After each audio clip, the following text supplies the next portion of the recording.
Welcome to the One More Boom podcast, where we are a different breed.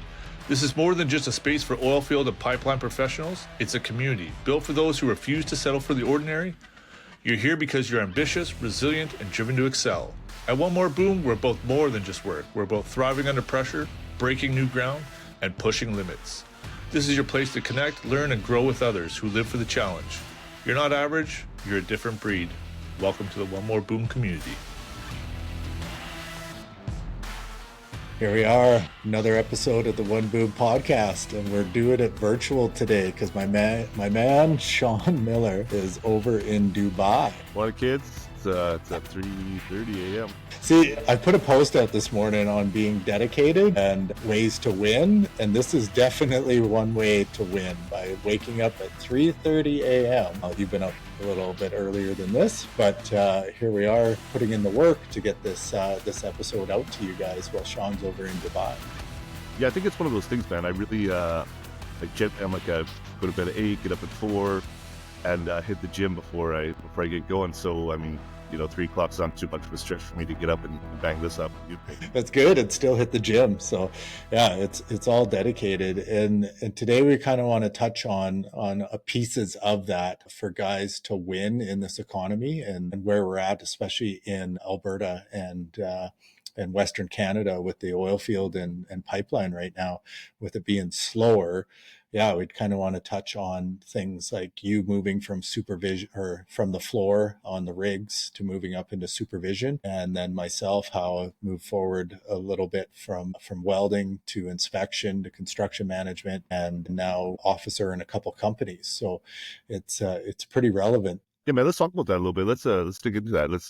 Can you tell me a little bit about how you, like, we know your story, right? Because we went through that a couple podcasts ago. But can we talk about, did you take some courses, Nick? Like, how did you progress through that? I know it's like a natural thing and you kind of come with knowledge, but is there actual courses that you had to take, or was that something that just kind of came to you because of your experience? Yeah, well, back in the day, so that was 2012 when I made that transition from welding, and I had my resume in for a year with an inspection company. And back then, all you needed to be a competent person was a background in what you were doing in pipeline to move up into inspection. And things have changed drastically now where, yeah, your API 1169, I believe it's your 11, I might have butchered that for facilities to inspect on pipeline. But back in the day, it was literally just, you needed field experience, which I believe in wholeheartedly. I think that's so funny, man. Well, it's not funny, I guess. It's like the progression of things. I mean, like, being on a rig now is a trade. Back in the day, you just showed up.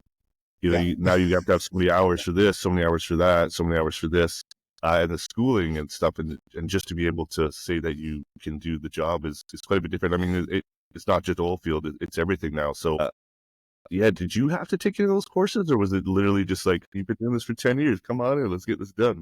It's 100% what it was for us years ago. And nowadays it's going the other way where it's all about your certifications and, it's almost 100% about your certifications and not so much your experience, which is a little bit scary in my books. I think a combination of both is 100%, relevant and needed, but it's going the other way where, yeah, as long as you got this ticket, which anyone can sign off in your hours, and if they like you and they want you to take those, yeah, they can push you forward. So yeah, there's some things that I think are going to be tweaked over the next little while here that I hope are tweaked. But back in the day, man, yeah, I wanted to be an inspector and I wanted to move forward. So I just put my application in, and it was out of default. I ended up in the Northwest Territories inspecting because no one else wanted to go up there. So that's how I got my breakout in that area. Man, it reminds me of this meme, man, and I've seen it a million times. And I was a safety hand, like a legit safety guy for Synovus. So it's this meme, and I think about it all the time, man. It was one of those things that a lot of us safety guys talked about. It's like, it's a picture of a safety person, and then on top of it says, like, I don't know what you're doing, but my book says it's wrong. You know what I mean? Like that. Oh yeah. You need to, especially on the safety now. Yeah. When you get guys that come out and they just passed the test and they're going out there, man, safety people get used and abused as it is, but yeah, when the hands can tell and they can literally smell it on you, that's where you came from. There's a good chance that they're not going to listen to you. With good reason, man. I mean, like it's legit, right? Like if you just go to school and you get your books and it's this isn't right because my book says it isn't right. That's some nonsense, man.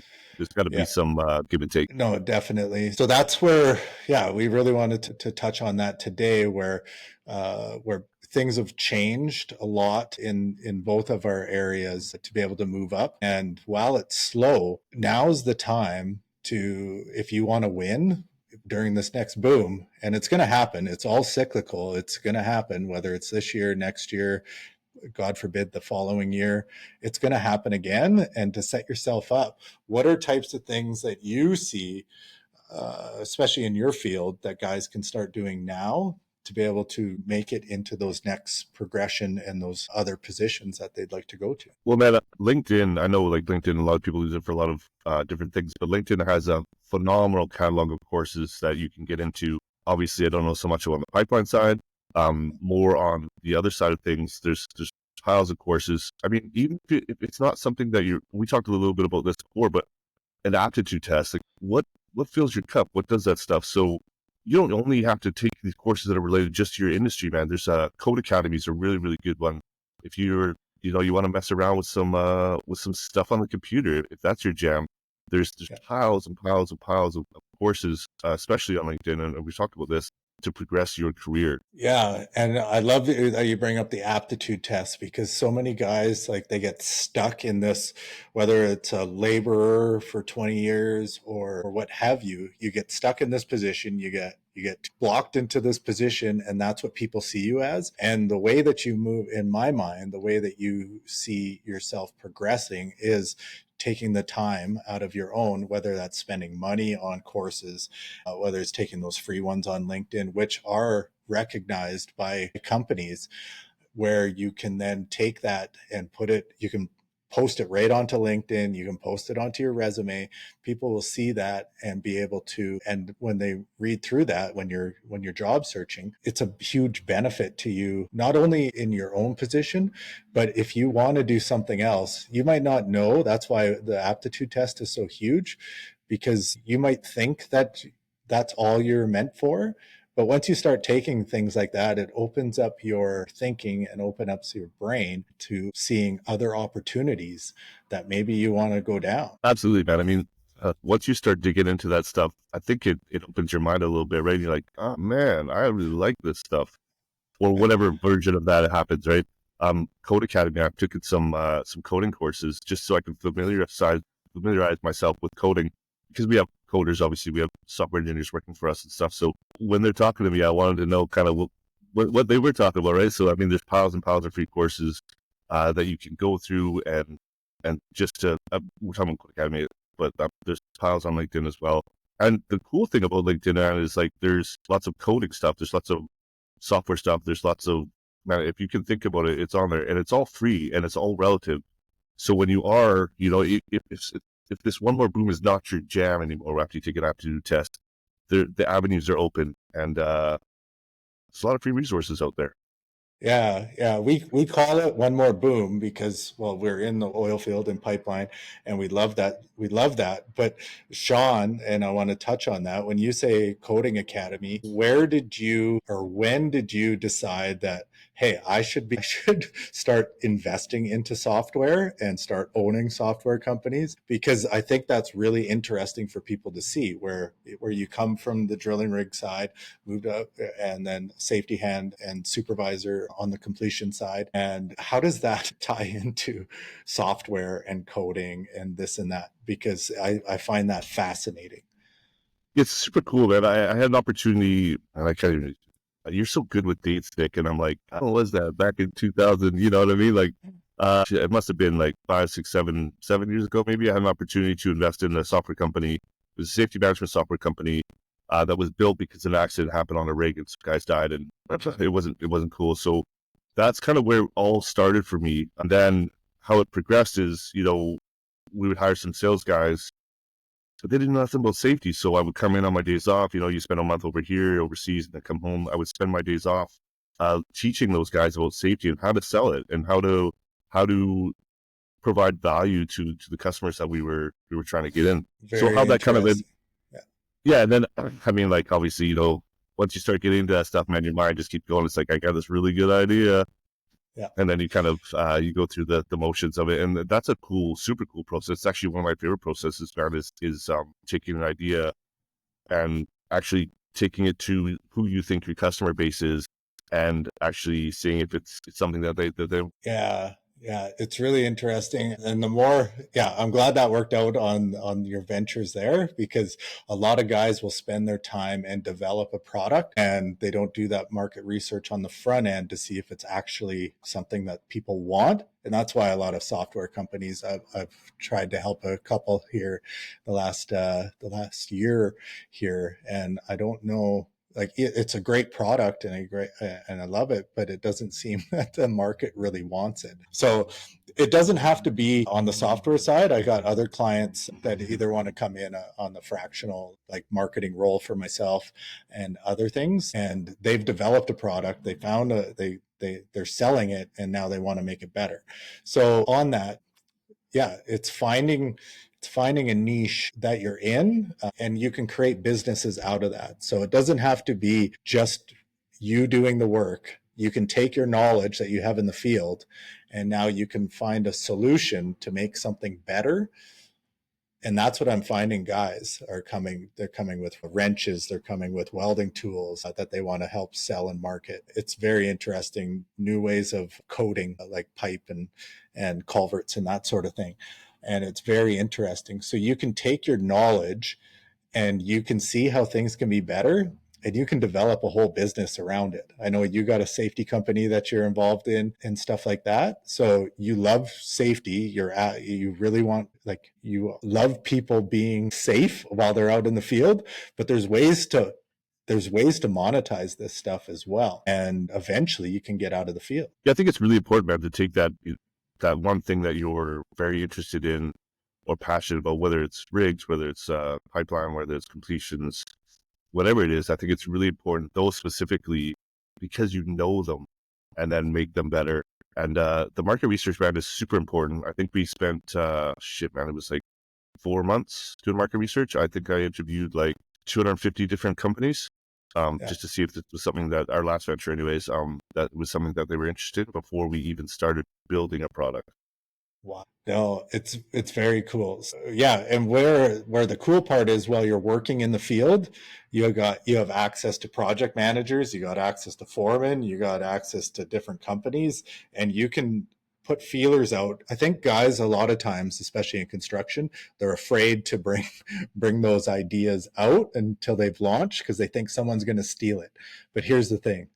If you can move faster than the other person, you're going to win. There's this huge movement now with, it's called Build in Public. So you can hashtag Build in Public if you want to take a look. And it's all about companies that are building their product in public. So like every single move they make, I mean, you want to keep the goods to yourself at the back end, but realistically, like all the moves that you're making, everybody is putting them out on LinkedIn, they're on social media, because there's this huge, everybody wants to learn, right? And watching that journey is super cool, man. And we've done that with our last company. We built in public. Every single move we've made, it's all on the internet. So if y'all want to build an AI company for businesses, got you a framework. No, definitely. And there's guys like Alex Hermosi and others that are taking that, and he says publicly, and that's part of his shtick, is, wouldn't it have been cool if you had seen Jeff Bezos from the ground up building Amazon, if you had seen Warren Buffett building Berkshire Hathaway from the ground up, and seeing the moves that they made, because they are regular people who had an idea and they've gone. And it's really interesting where you're able to, sorry, someone was just banging on the door. It's crazy. So they have an idea in their head, and guys like Elon Musk, where they built multi-billion-dollar companies from a warehouse, literally. Man, I think it was so cool that you brought up Warren Buffett, because he says one of the things that you need to do is like learn about one or two things and then focus on those things. So that's basically what we're saying, is if you take an aptitude test or something that you're super interested in, and you focus on that one thing and you know of a way to make it better or provide value in some way, focus on that and start building, man. And I mean, the reason we're building this community and doing these podcasts is to help guys do that stuff. So at any time, obviously, like I've said it before and I'll say it again, like reach out to us. You got a pile of resources just right here, and we'll help guide you along the way, man, for sure. Yeah, and it's taking the lessons learned. I commented on somebody else's post this morning. It's about cultivating people and collecting people. So you don't need to know everything because somebody has already done it, most likely what you want to do, and you can learn from them their 10,000 hours to be able to take that and make it your own. But the more, it's really cool, the more people you collect around you that are thinking bigger than you, that are doing bigger things than you, ultimately you're going to gravitate and move up to that level because for the pure fact that you're surrounded by them. I always go back to if you're hanging around a pizza shop and pizza owners, eventually you're going to own a pizza shop and have a pizza shop of your own because that's what you hear and that's the only thing that they're talking about. That's the only thing that you're consuming. But it's funny, I did have a financial client back in the day that did have a pizza shop, so it's kind of random, but it's so cool. But yeah, and I'll go back a little bit on that journey where when I was making my transition out, I gravitated to the financial industry because I learned about a tax sheltering idea through whole life insurance. And I was like, man, more people need to learn about this. So, okay, instead of just teaching people, let's help them get set up with things too. So I had to get licensed, get all the things to be able to go do that. I've let that license go now, and I've realized that wasn't my path. But I learned through that, I learned marketing, I learned social media branding, I learned a whole bunch of things that I didn't know before. Like we touched on, I was a welder, man. I was in the dirt, I was in the mud, I was doing all that. And then all of a sudden, hey, I'm a financial planner type dude. What the hell is this? Right. But through that process, I learned all those skills. And much like yourself, when you decided to move on with your other companies, like you brought in the people that had those skills to run those companies. You didn't want to run a trucking company. You didn't want to run a safety apparel company, I'm assuming, like when you first started. Absolutely. I mean, like, yes and no. I mean, the safety apparel company was like it went really well with the safety management company, right? Because we always get questions like, hey, can we get this? Do you know how to get this? And just kind of start providing those sort of stuff. I think someone wants to see Nick. Yeah, man. The cool part is like, if you don't know all those things, you can bring them in. And I like when you mentioned the fractional stuff, it's a real good, easy way to save a little bit of money. I mean, bringing on a full-time marketing company or financial company or CEO or COO or whatever it is that you want to try and bring on to help you in the company, shit costs a lot of money, man. But when you bring on fractional people, they spend 8 hours a day or 8 hours a week, helping you grow your business. It's a real good, easy way to save money.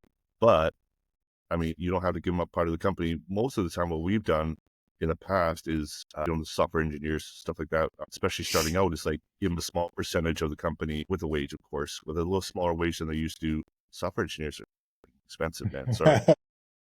So, you give them a little bit of the company and then you give them a little smaller wage. So it's a little better way to do things. I know lots of guys who've done that. So that's another cool way to do it. So once you come up with an idea that you figure out that you're going to get this done, you do a little bit of market research and you can do all that stuff yourself, man.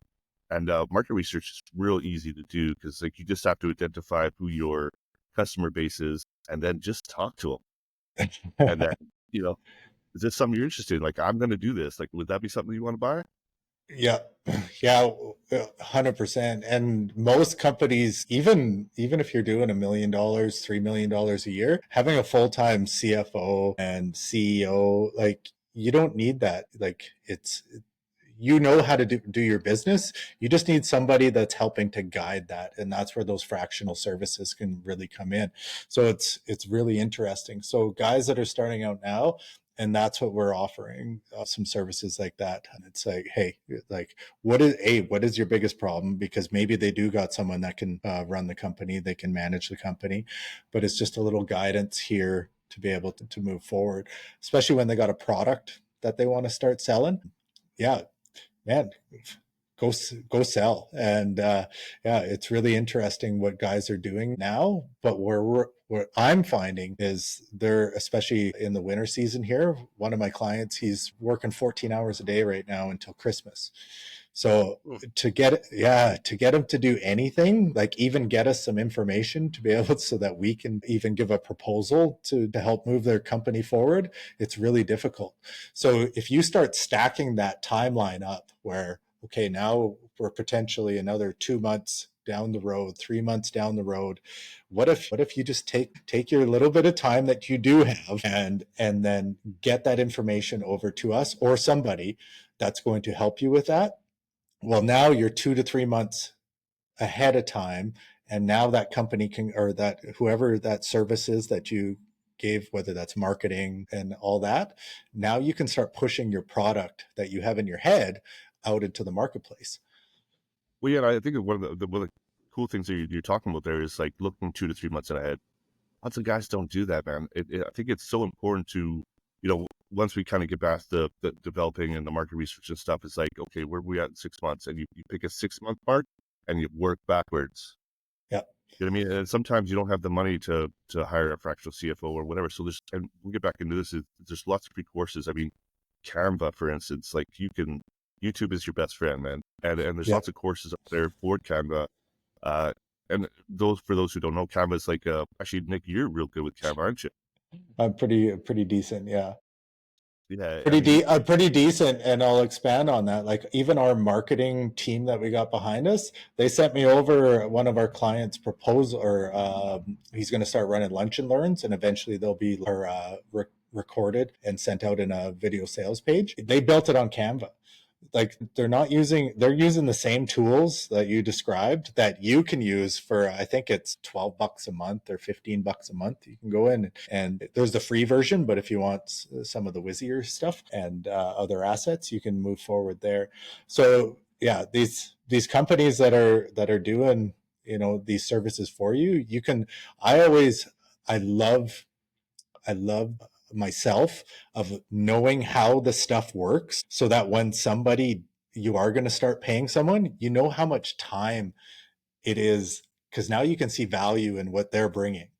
Because I can play around in Canva, I can play around in a lot of these in Jasper AI, I can play around in a lot of this stuff, and I'm pretty good at it. But is your time worth spending in there when you're working 14 hours a day, or can you pay someone?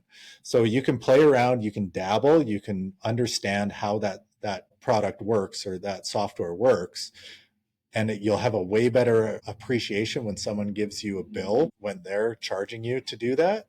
Does that make sense?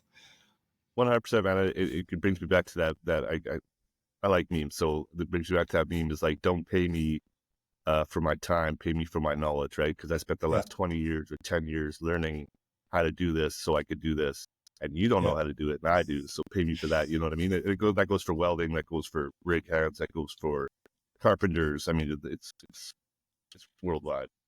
Yeah, and more, and I'm glad you touched on that. It's pricing too. So yeah, especially on pipeline, you're getting paid by the hour, whether you're there or not. But if you have your own company, if it's your own welding company or what have you, machinists, and you're giving out a service, if you can get the client to charge them, this is how much it is, and that's what they pay you. And if you do it in half the time because you're way more efficient and proficient at that, then that's where you start to make money, because now you're not spending your time for money. You're still doing it, or you're having an employee do it, but it's because you either spent a lot of money to buy the machinery to make that easier. Now you have to pay that machine off. You'll be able to pay that off quicker and start making more money on the other side.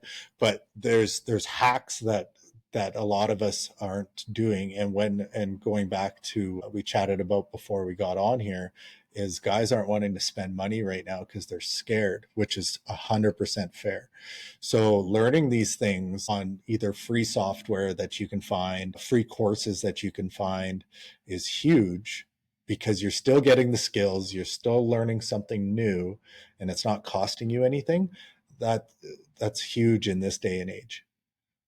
Yeah, I mean, like if you can upskill yourself, right? It's just one more, and we just talked about this. It's like pay me for my knowledge. If you can upskill yourself consistently, and if you can do that for free, you're laughing. Yeah, definitely. So I think the theme today is absolutely spend the time on yourself. What you do have right now, if you're not working, is time. That's the only thing that you have. If you're not bringing in money in and you don't have a big nest egg to work with or a nest egg, you do have your time that you're able to now give out to other people. So you could even work for free for somebody, giving them a service so that you can gain that skill, even if they're not paying you. And I know that all too well. I've given out a lot of time here over the last year, 2 years to people to help them grow their businesses, grow their things. And it's worked out on the back end because now I own a little piece of their business. And those are types of things that you can do. Yeah, I'm super glad you brought that up, man. I had this guy, I was going to build a shop in the back of my house there, and he was super busy as everyone is in BC building. And I was like, man, I don't know how to put windows in. Can I learn from you? And I said, essentially what happened is like, I just went to work with him. He bought me lunch every day. But what I gained in that time was knowledge on how to install windows in my own house. I mean, it saved me, I had to purchase the windows and do the work myself. But it was like, he's just like, well, lunch, he's like $20. I'm like, yeah, man. And I just learned how to install windows. Yeah. I've done that. I did that with a drywall guy. I did that with piles of people. And it was just like, if you don't have the skills to do it, approach someone that you know, get a contractor, get him to come in and be like, yo, how do I put up these doors or, whatever that looks like to you, and then offer. I mean, if you've got the time now, and I know you don't want to spend the money, and I can definitely see that. And if you want to spend the money, upskill yourself, and sometimes you got to do that shit for free. So if you can get a guy who installs windows and go to work for him and get him to buy you lunch every day, and you learn that skill, I mean, you just saved yourself a pound and you upskilled at the same time. So I don't know if that's really relevant in like, pipeline and rigs and stuff. That's not something that you can actually do. There's WCB and all that sort of stuff. So, but outside of that, I know a lot of guys even here that I work with overseas that go home and they do drywall, or they help guys with remodeling their homes or whatever. And they learn that knowledge the same way that I'm talking about. It's like during their days off or their downtime, they went to work for someone for free for Yeah. lunch money, baby. Yeah, and it's like anything with trades related. Anything related, once you do that and you become proficient at it, you have that for life. You have that skill. It's like riding a bike where, yeah, if you don't know what you don't know, so that's where, going back to the aptitude tests and all this stuff, figure out where you're strong in, figure out where you want to go. And I'll tie it into something even bigger, is having a vision. And I chatted about this on another podcast here this morning. That's where a lot of us get stuck into, is the fact that you get too blocked into this is your role, this is what I'm doing, and 10, 15, 20 years go by and you don't move. So if you want to up level, have a vision where like when you're 60, 70, 80 years old, where you want to be, what you want to be wearing, where you want to be living, how you want to be living. And now, going back to how you start businesses, now you can reverse engineer what that looks like 10 years from now, 3 years from now, 1 year from now, 90 days from now. And now you got something tangible that you can chew on. And now those decisions become a lot easier. It's like, hey, I want to be doing this when I'm 80. Okay, you don't have those skills, you don't have that house, how are you going to get it? And if you keep going along the same line and the same road that you're on, is that actually going to get you there? Absolutely. It's all about that reverse engineering, man. I think that's so important. And having that, I like the way you put it, that tangible thing to chew on. It's like, where am I going to be in a year? All right, how do I reverse engineer that? You make the steps, month one, month two, week two, whatever that looks like. And we talk about that in relationships too, man. It's like, you build goals together. You want to be that power couple. And you both work towards that same goal. So I really like the reverse engineering. I think it works wonders for people. It gives you something to look forward to, whether it's that big house on the lake or whatever that is. And you got that big house on the lake, a picture on your laptop or a picture on your fridge, or it's your screensaver on your phone, man. And then you just reverse engineer that backwards and you'll get there. Yeah, because we can sit there and like I do like the fact of having those vision boards and all that, but you have, I'll say and you have to reverse engineer and put those things into action, because just staring at something, you're not making any changes to be able to make that work for you to be able to attain that. It's just not going to happen because you're staring at it on your screensaver. Like, we call it mental masturbation. It's like, wow, this is great. It's one of my favorite terms ever. Favorite terms ever, where I want, but you don't want to do the things to be able to make that happen. And so that's what we're really adamant about with One More Boom, with the community, with the podcast and everything, is to take that knowledge that you have and put it into action to be able to get the things that you actually want. And through this process, you might find that you don't actually want what you want, because it is a lot of fucking work. Yeah, it is. It's a lot of work, Nick, and it's a lot of grit and it's a lot of determination to get those things. But I mean, the cool part is once you get past all that crappy part of waiting and doing all the things, it's super rewarding. What I found, lots of guys want to do it. It's the waiting, it's the work that you got to put in to get to where you want to be. Find that a lot of people fall off on the determination, the grit, just doing the same thing day in and day out, just grinding on one little thing. And I mean, you're a good example of that, Nick. I mean, you're a grinder. You got that good. So I mean, like, you've got that skill. I'm a grinder, and I'll add to that with saying that I've learned to not have immediate gratification. So something Huge. called delayed gratification. And I get people in my circle, because I've taken the last year and I've really stepped back from anything that's safe at all. And I've been able to make that changes because I've downsized my life. Coming from a rig welder with the shiny trucks, the shiny bikes, all of like a very expensive lifestyle, to we've dialed it right down. And that's one of the reasons why I've been able to take those risks. But the people around you aren't going to understand that, especially when they see you at a little bit of a distance. Your parents might not get what you're doing. The people closest to you, if you got girlfriends, wives, that sort of thing, unless you have that, going back to the vision and explaining that in clarity, why you're doing what you're doing, it gets really scary when you're starting to make changes. And it's really scary to other people because they're used to, well, you need to go to work to get paid. Well, you can be very creative these days, especially online, to be able to get paid. And if you haven't been exposed to that, so many people I see starting fitness accounts and they're teaching fitness because they're really fit, or MLM, love it or hate it. It's been around for like 50 years because it freaking works. Like, it works if you work it. And it sounds very cliche, but there is ways out there right now that you can make extra money while you're out doing what you're doing. But you have to be very clear to the people that are around you why you're doing that. And if you're not on the same page, they're going to push back. 100%, man. I've seen it time and time again where they're just like, "What are you doing?" Or you from a distance, it looks terrible, man. I mean, you're getting rid of houses, you're getting rid of vehicles, you're downsizing. Where I think that we're taught, we consume, right? Like, where's Yeah. your Lululemon? Where's your Levi's? Whatever it is that whatever's on TikTok these days. So it's really important to be able to have that vision board or whatever that looks like to you and work backwards. I want to get back to like the leveling up part of it.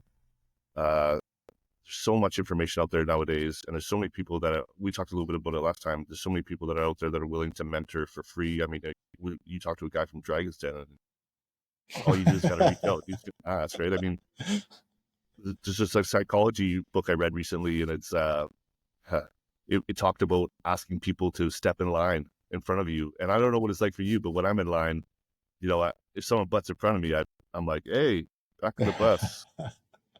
But if you were to come to me like, hey, I got 15 minutes. Can I, I only got one item, whatever that is. Can I get in there? Yeah.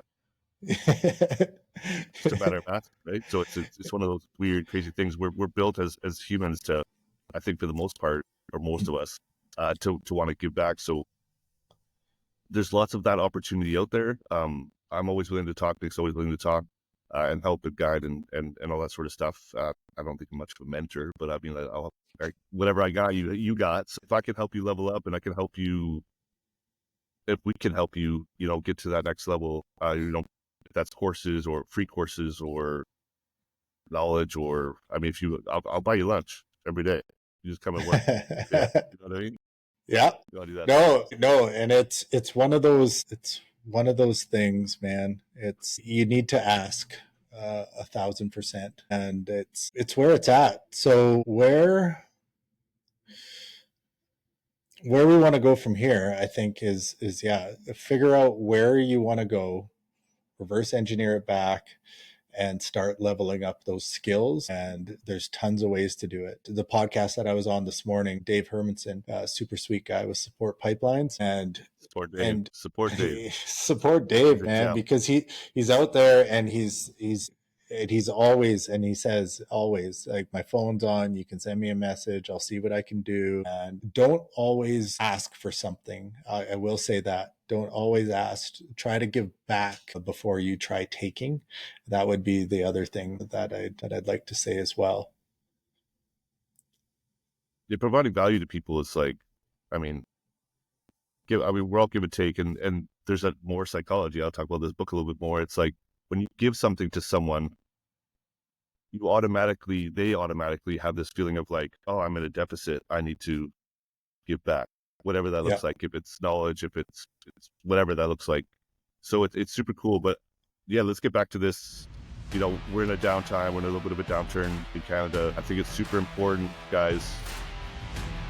If there's something you're interested in or you want to level up your game, this is the time. I know it feels like it's not the time, and you just want to get back to work, whether it's rigs or pipeline or whatever it is. If you're looking to level up, get out of that little funk that you're in, start taking some courses, figure out what you want to do, and then just hammer that shit out. 1,000%. No, this is really good stuff. So I think we'll end here today, and we'll let you get to the gym there and get you to work. And I can't wait to talk to you there next week. Man, it's always a pleasure, Nick. I love this stuff. Yeah, no, it's great. So play safe out there, and we'll talk to you guys all later. That's it for today's episode of One More Boom Podcast. Remember, you're part of a community that doesn't settle for the status quo. Here, we push boundaries, support each other, and thrive under pressure. Whether you're out in the field or leveling up your career, we've got your back. Stay connected, stay driven, and keep embodying the grit of a different breed. Until next time, keep pushing forward. Together, we'll achieve more. Thanks for tuning in, and we'll see you on the next episode of One More Boom.